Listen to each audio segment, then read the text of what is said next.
Shota's Weekly Omniscient Class by Ferret in a Lake. Read by Oak Shadow 5. When Aizawa Shouta walked into his new class and saw everybody calmly seated and chatting as if they'd done this a million times already, he just knew this year was gonna be long. "Oi, sensei's here," one kid, Jiro, said not even a second after he entered the room in stealth mode, and everyone quieted down instantly. Shouta blinked, but ultimately didn't comment on it. Jiro had a hearing quirk, so it wasn't really impossible for her to have heard him coming, and maybe he just had a bunch of well-behaved kids for once? Considering his luck, he doubted it. "My name is Aizawa Shouta, and I'll be your homeroom teacher this year." As he watched his class during the tests, Shouta noticed something was off. The kids were just a bit too good with their quirks. There were always one or two students who had trained their quirks before coming to UA.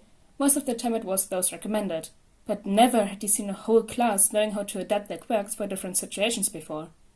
Aoyama knew exactly for how long and how many times he should use his quirk to not be incapacitated by its drawbacks. Uraraka managed two infinities somehow, one in ball throw and the other in long jump, by making herself float. Shinzo managed to take advantage of literally almost all of his classmates' quirks for the tests. Todoroki freezing the floor to slide on it while melting it behind him with his fire during the endurance and speed tests was methodical, and definitely not something Shouta thought Endeavor capable of ever achieving, let alone teach to his child. Midoriya, the kid who had broken both arm and legs during the ethics exam, suddenly learned how to not break his bones, and didn't even look tired as he used his quirk in every single one of the tests. And so on, and so forth. By the end of the test, these kids had better scores than some third years, and Shouta honestly didn't know what to make of it. "So, who will deal with Mr. Handy McFuckface this round?" "Wasn't it Denki's turn?" "Nah, I did it last time. It's Uraraka's." No. I'm sure it was Deku-kun's." "Ida, do you remember whose turn it is?" "It's Izuku-kun's, if my memory doesn't betray me." "Yeah, and Sho and Shoji-kun take care of the bird, while Kajan, Kirishima, and Hitoshi do the bartender." "You got it, bro." "Whatever. You better do a good fucking job, Deku." "And you better do your job quick, angry Pomeranian." "The fuck did you call me, eyebags?" "You heard me, Exploder Boy." Now that I think about it, this is like the original. Nah, Shoji-kun was with Koda-kun in that one. Hitoshi was with Sho instead. "Yeah, and I like it better if I stay the hell away from that bird." "Agreed," and a few more heads nodded along. Shouta mentally sighed, not even attempting to make sense of his students' conversation as they made their way to the USJ. Villains showed up. Because of course they did. Shouta didn't even have time to yell at his students to run when he saw half of them jump in to fight the massive group of villains in the plaza. Midoriya, Todoroki, and Shoji leading the way. The green-haired child drop-kicked a villain with hands covering all his body that seemed to be the leader, while the other two dealt with a huge black monster whose brain was exposed. He didn't hesitate to jump in after them, his orders to run away from the fight falling on deaf ears. He allowed himself to glance at those who stayed behind for a moment. Bakugo, Kirishima, and Shinzo were swiftly dealing with a mist guy with probably a warp quirk that had tried to warp them away, while 13 evacuated those few students who weren't fighting. Ida was nowhere to be seen, and Shouta wondered if he had managed to escape and seek for help. He turned his attention back to the battle at hand, knocking out a villain that Asui had kicked towards him. How do these kids know how to fight so well? Almost as fast as the villains appeared, they were defeated, and honestly, Shouta was just too overwhelmed to even scold the students right now, so he settled for making sure they were uninjured, which they basically were, after surviving a villain attack, on their first week of school. What the fuck? Zero had taped the villain leader's mouth after Midoriya basically punched him to sleep, and after that the black creature had been apprehended very easily by Todoroki and Shoji. The rest of the villains were all out of commission and being tied up by various students. "Are you alright, Sensei?" Midoriya asked him in the tone Shouta himself usually used on scared civilians, and he could only stare at the child while trying to digest what just happened in the span of a few minutes. I think we broke him, Carol. Hey, guys, came Kamino's voice from the speakers around the place. We restored the communications. You should be able to use your phones now. Also, we already notified the school and police, so they're on the way, Jira added. Oh, that's good. One of the kids sighed out of sight, as if they hadn't just stopped a coordinated villain attack by themselves. Oi, extras! Bakugo yelled from upstairs, and Shouta terribly turned towards him. The child had a foot pressed over what seemed to be an out-of-commission mass of black mist, while Kirishima stretched behind him and Shinzo yawned boredly. Glasses fucking ran to campus again! That's so Ida-like, Soa chuckled. He's the only one with enough common sense to go back for backup, Ashido commented amused. That's why he's our class rep. So true. Shouta quickly decided he wasn't paid enough to deal with this bullshit and went to check on 13. Oh, here comes the scolding, Shouta heard right before opening the door to his class, as if he wasn't already in a bad mood. When he announced the approaching sports festival, he expected his students to cheer, be excited, or something along those lines, because these were children that had just lived something traumatic and a school event should be a relief. What he got instead was 18 heads turning to look at Midoriya with an intensity that had the kid shrinking in his seat. I'll turn it down, the child muttered, completely unprompted. That's what you always say, dude, Kaminari accused. Well, I can't turn it down too much if Sho doesn't turn it down at all, Midoriya defended, and suddenly all 18 heads turned to the quiet student at the back of the class. Todoroki looked up, face as passive as usual, and just shrugged. Plus ultra. Shouta watched as 18 faces looked in some degree of horror at Todoroki, and he could only wonder what the hell was happening now. Midoriya won the first event by jumping over a bunch of mines and causing a massive explosion that took many precious years of Shota's life. The kid was followed swiftly by Todoroki, Bakugo, and another attempt from their class. Some Class 1B students were fuming, as well as the homeroom teacher, and to add salt to the injury, Midoriya hadn't even used his quirk to win. The third round was bound to be interesting.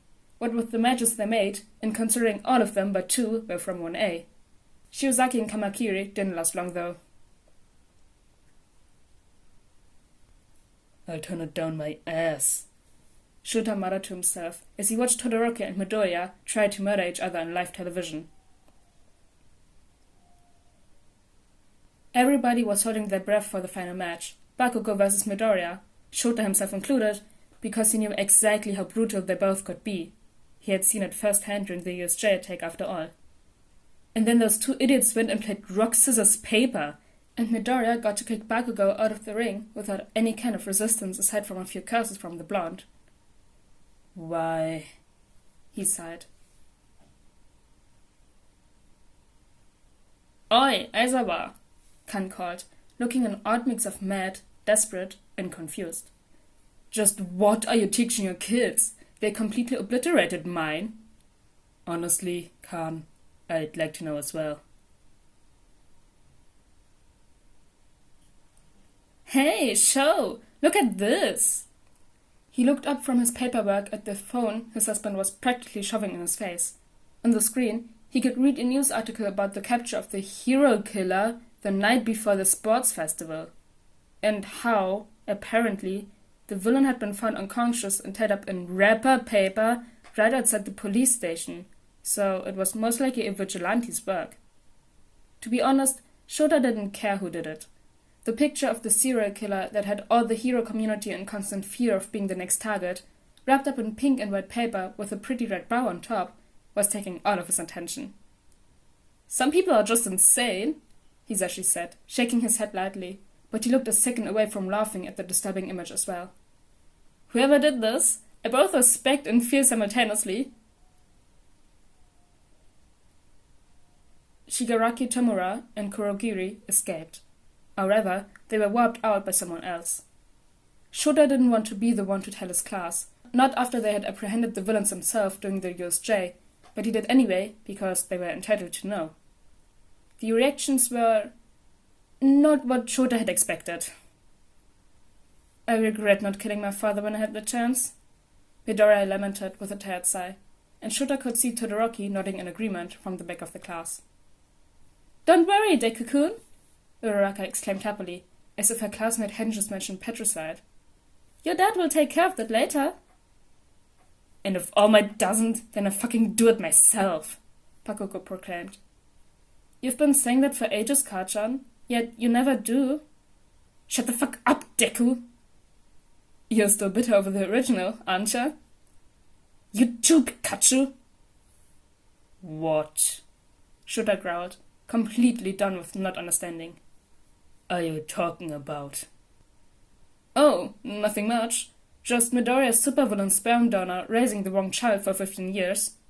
Kaminari explained casually, and there was just so much to unpack from that phrase alone that Shouta dropped the subject altogether. For the first time in UA history, the principal decided to make the first years, more specifically Class 1A, take the Provisional Hero License exam right after the sports festival. Apparently, not even Nezu knew what to do with Shouta's class and wanted to throw them in internships to keep his school from being destroyed. Or he knew and just wanted to see the world burn. Wisely, Shouta didn't comment on how they were only 1 month and a half deep into the school year. All 20 students passed with flying colors and got their licenses in their first try after only 1 month of training. Shouta couldn't say he was surprised, not really. Khan, on the other hand, was losing it. Somehow, the press had gotten word of it, and now UA was in the spotlight for teaching kids too well that they managed such incredible feats so soon. If only they knew that Shouta had no idea what was going on with his class.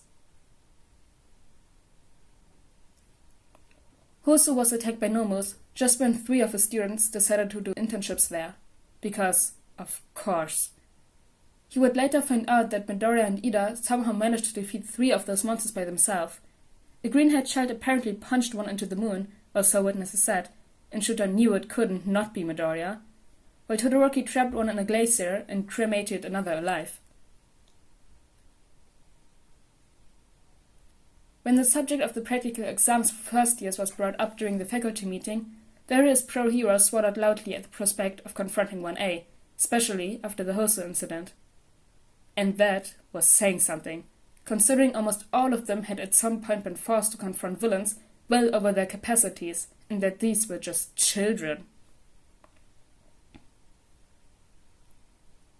Never in his life had Shouta appreciated the Wild Red Pussycats as much as he did during this year's training camp, especially considering that no one in his class had failed the midterm exams, and therefore he could have a few glorious, relatively free days. The test of courage was meant to release some stress of the students, yet for some reason, 1A looked even more restless and nervous as days went by after that. That was a bad omen if Shouta had ever seen one. The last day of the camp finally arrived, and he could hear the hushed questions and feel the nervous air around them. Why didn't they come? What's going on? What if they are planning something bigger and worse? Maybe we scared them too much this time. Shit, what do we do now? That mate can't kill the big bad potato if the man doesn't even show up. Alright, what's going on? Shouta finally asked his class as they waited for the bus to show up, Khan and Class B already on their way back to campus at this point. Ida opened his mouth to answer, but Ashido beat him to it. We have no idea, Sensei. He resisted the urge to pinch the bridge of his nose as everybody nodded along. Instead, he decided to try again.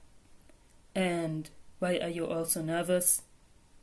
Because we have no idea what's going on, Sensei, Uraraka said this time, and Shouta sighed.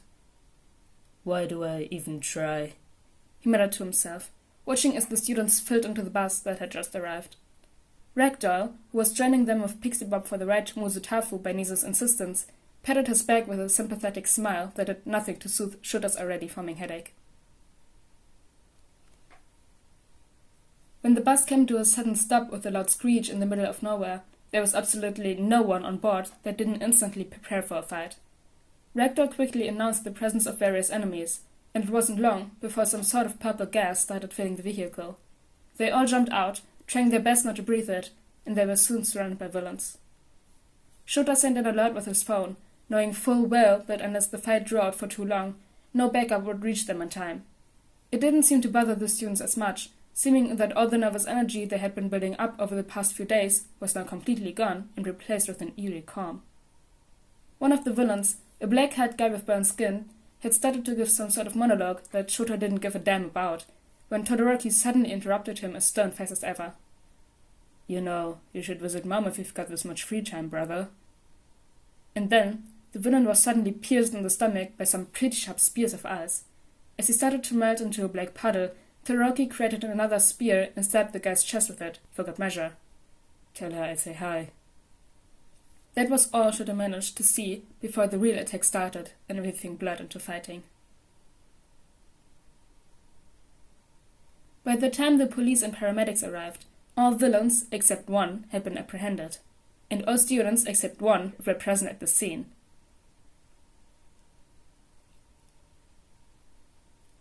Not even 24 hours after the attack, all heroes and police available were called to the police station urgently. Apparently, they had received an anonymous tip on Midoriya Izuku and the villain's base's locations, and they were going to raid both places tonight. After having to witness Mrs. Midoriya crying her eyes out the day before, as he told her son had been kidnapped, Shouta was extremely grateful and completely focused on the mission. So focused, in fact, that he failed to notice the odd calmness that surrounded his students, as if they already knew what the outcome of this raid would be and were not extremely worried about it. The big bad they have been warned about, all for one, came into vision in the now destroyed warehouse Shouta was positioned at, and he had to admit that the man's sole presence was incredibly imposing and disturbing.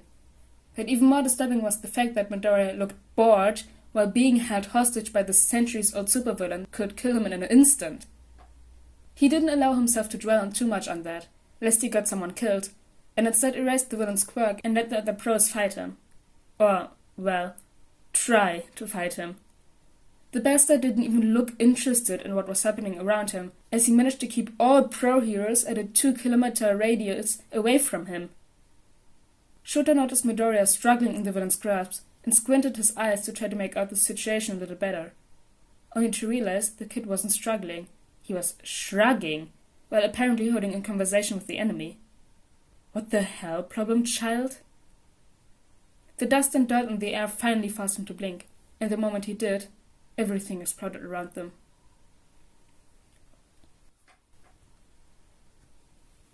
Shouta slowly got up from where he was sent flying to and tried to make sense of his surroundings. He, and all other pros present, had ended up buried in the debris, and when he looked back at the center of the disaster, he noticed 3 things. Firstly, Midoriya wasn't obviously injured, yet he still was in the villain's grasp, which wasn't ideal. Secondly, Shigaraki Tomura and Kurogiri had been warped there, although the latter seemed to be unconscious at the moment. And finally, All Might arrived at the scene. Shouta made the point of erasing the villain's quirk for as long as he could, as All Might fought him while trying to keep Midoriya as safe as possible, which was quite the feat. After what seemed both like an eternity and a second to probably everybody involved, Midoriya did something that took way too many years of Shouta's life, yet made him very proud at the same time. He kicked the supervillain in the crotch with his quirk activated at full force. And then the child ran like the devil was chasing him, which would probably be the case if said devil wasn't currently regretting all his life choices that led him to this moment, and he managed to take the other 2 out-of-commission villains — Shigaraki had literally just fainted the moment he had laid eyes on Midoriya — with him on his way out.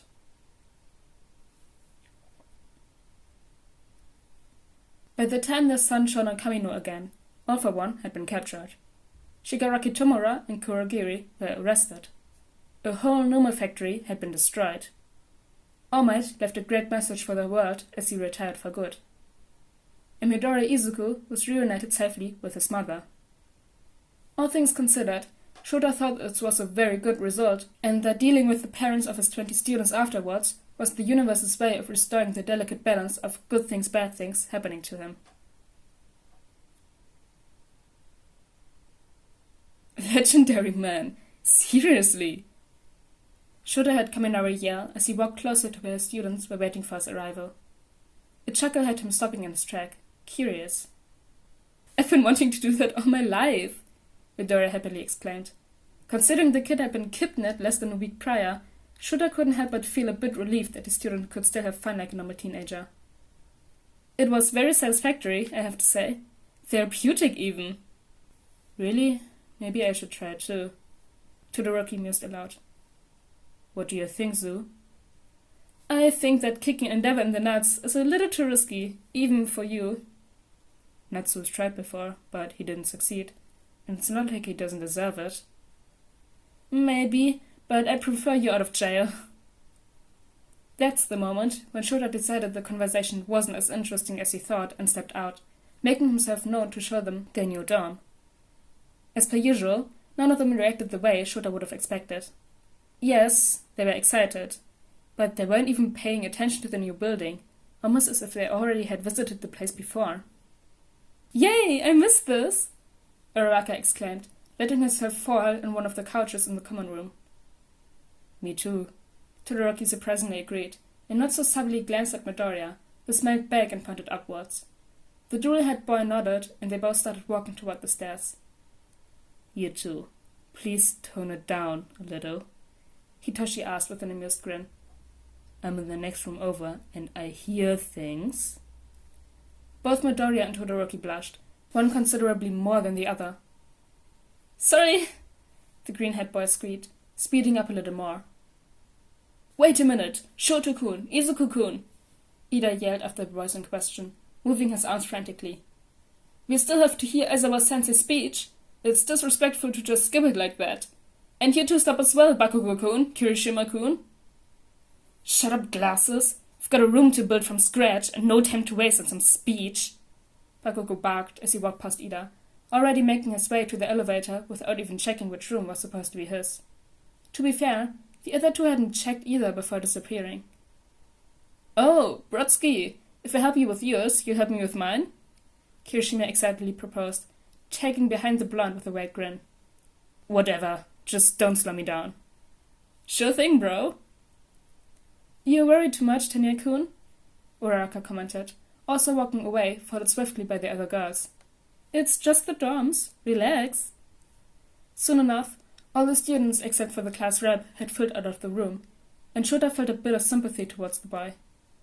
With a sigh, he dismissed Ida and started to make his way out. He really should have expected this, what with his kids always knowing stuff beforehand. On the positive side, he saved himself a speech, and if their weird omniscience continued, maybe he would save himself quite a few explanations in the future. Shouta had known since day one that this year was gonna be long, but damn, they hadn't even started the second term yet, and he could feel his hair going grey already.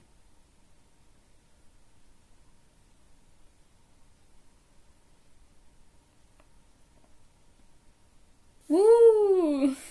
One shot, a short one shot for the 200 subs special. At the moment that I'm recording this, I don't have 200 subs because I wanted to get the video ready beforehand, that I can just post it. But now I have 200 subs and the community is larger, 200 people. So thank you all for 200 subscribers.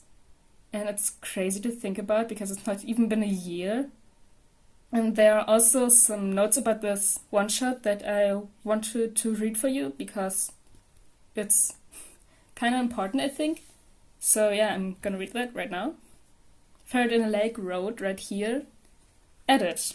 Okay, so I figured I'd give a little info about this, cause why not? Just so y'all know, this was originally like 6k words, but they erased about 3k and rewrote what was left because it was just that horrible. In that part that I erased, it was mentioned that the loop was 3 years long, up until graduation day, where the class had been attacked and sent into this mess. Also, during the first few loops, they actually told Aizawa and Nezu what was happening, but then one loop, they just forgot to do it. And the star's been very confused in all loops ever since. And yeah, the kiddos have tried to undo the loop, but like, the villain that attacked them didn't know they were already in a loop and sent them into another, and now they wouldn't know if the loop had a maximum of repetitions, since they've been affected by the quirk various times, and it is accumulative, so they got a long way to go. And that's basically that. Thanks for reading. So yeah, this one-shot is a time loop fic, if you haven't already figured out. And yeah, thank you all again for 200 subs. And I'll see you all the next time I upload. Bye! Hey, outtakes. What he got instead was 18 heads turning to look at Midoriya. He looked up from his paperwork at the phone his husband was... He looked up from his paperwork at the phone. He looked up from his paperwork... He looked up from his paperwork at the thought... He looked up from his paperwork at